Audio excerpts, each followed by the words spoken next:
This second perspective is from a Japanese person's point of view.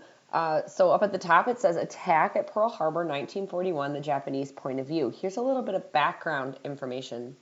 It says starting at the end of November, the Japanese ships sailed a circuitous route, so like in a big circle, towards Pearl Harbor to prepare for the surprise attack. The account comes from Commander Fuchida, who was in charge of the first attack wave. So this is his perspective of the attack on Pearl Harbor. He says, 1 hour and 40 minutes after leaving the carriers, I knew that we should be nearing our goal. Small openings in the thick cloud cover afforded occasional glimpses of the ocean. As I strained my eyes for the first sight of land, suddenly a long white line of breaking surf appeared directly beneath my plane. It was the northern shore of Oahu, which was one of the Hawaiian Islands.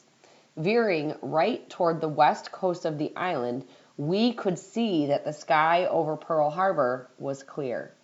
Presently, the harbor itself became visible across the central Oahu plain, a film of morning mist hovering over it. I peered intently through my binoculars at the ships riding peacefully at anchor. One by one, I counted them. Yes, the battleships were there all right, 8 of them. But our last lingering hope of finding any carriers present was now gone. There was not one to be seen. So a carrier is an aircraft carrier. So it would have been a large ship that had airplanes on it as well. And that's where he took off of, because he's flying a plane right now over Pearl Harbor.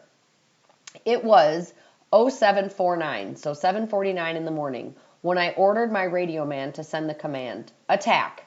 He immediately began tapping out the prearranged code signal, TO, TO, TO.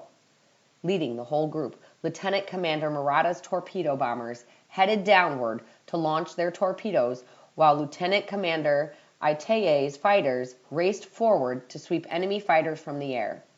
Takahashi's dive bomber group had climbed for altitude and was out of sight. My bombers, meanwhile, made a circuit toward Barber's Point to keep pace with the attack schedule.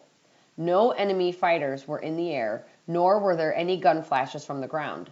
The effectiveness of our attack was now certain, and a message, surprise attack successful, was accordingly sent to Akagi, which is the flagship of the Japanese attack fleet, at 0753. The message was received by the carrier and duly relayed to the homeland. The attack was opened with the first bomb falling on Wheeler Field, followed shortly by dive bombing attacks upon Hickman Field and the bases at Ford Island. Fearful that smoke from these attacks might obscure his targets, Lieutenant Commander Murata cut short his group's approach toward the battleships anchored east of Ford Island and released torpedoes. A series of white waterspouts soon rose in the harbor. Lieutenant Commander Itaye's fighters, meanwhile, had full command of the air over Pearl Harbor. About 4 enemy fighters which took off were promptly shot down. By 8 a.m., there were no enemy planes in the air, and our fighters began strafing the airfields. My level bombing group had entered on its bombing run toward the battleships moored in the cast of Ford Island. On reaching an altitude of 3,000 meters, I had the sighting bomber take position in front of my plane. As we closed in, enemy anti-aircraft fire began to concentrate on us. Dark gray puffs burst all around. Most of them came from ships' batteries, but land batteries were also active. Suddenly, my plane bounced as if struck by a club. When I looked back to see what had happened, the radio man said, "The fuselage is holed and the rudder wire damaged." We were fortunate that the plane was still under control, for it was imperative to fly a steady course as we approached the target. Now it was nearly time for ready to release, and I concentrated my attention on the lead plane to note the instant his bomb was dropped. Suddenly, a cloud became between the bomb site and the target, and just as I was thinking that we had already overshot, the lead plane banked slightly and turned right towards Honolulu. We had missed the release point because of the cloud and would have to try again.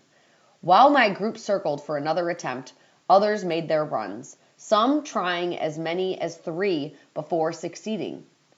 We were about to begin our second bombing run when there was a colossal explosion in Battleship Row. A huge column of dark red smoke rose to 1,000 meters. It must have been the explosion of the ship's powder magazine. This was the Battleship Arizona. The shock wave was felt even in my plane, several miles away from the harbor. We began our run and met with fierce anti-aircraft concentrations. This time, the lead bomber was successful, and the other planes of the group followed suit promptly upon seeing the leader's bombs fall. I immediately lay flat on the cockpit floor and slid open a peephole covered in order to observe the fall of the bombs. I watched 4 bombs plummet toward the earth. The target, 2 battleships moored side by side, lay ahead. The bombs became smaller and smaller and finally disappeared. I held my breath until 2 tiny puffs of smoke flashed suddenly on the ship to the left, and I shouted, "2 hits!" When an armor-piercing bomb with a time fuse hits the target, the result is almost unnoticeable from a great altitude. On the other hand, those which miss are quite obvious because they leave concentric waves to ripple out from the point of contact, and I saw 2 of these below. I presumed that it was the battleship Maryland we had hit. As the bombers completed their runs, they headed north to return to the carriers. Pearl Harbor and the air bases had been pretty well wrecked by the fierce strafings and bombings. The imposing naval array of an hour before was gone. Anti-aircraft fire had become greatly intensified, but in my continued observations, I saw no enemy fighter planes. Our command of the air was unchallenged. All right, so this is from a soldier, a Japanese soldier, his perspective. He was flying the plane that was dropping the bombs on Pearl Harbor. So let's answer these questions. Number 7, inferring from the text, what is a circuitous route? Why would that choice have been made?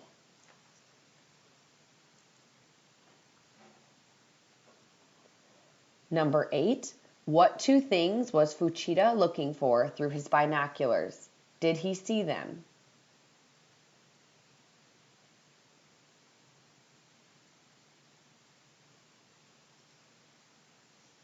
Number 9, when the bombing started, what became certain?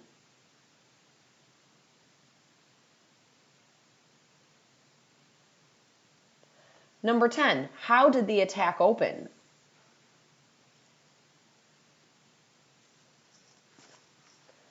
Number 11, inferring from the text, what was America's status during the attack? Or maybe you could think of it as the response to the attack by 8 a.m. So how did America respond here?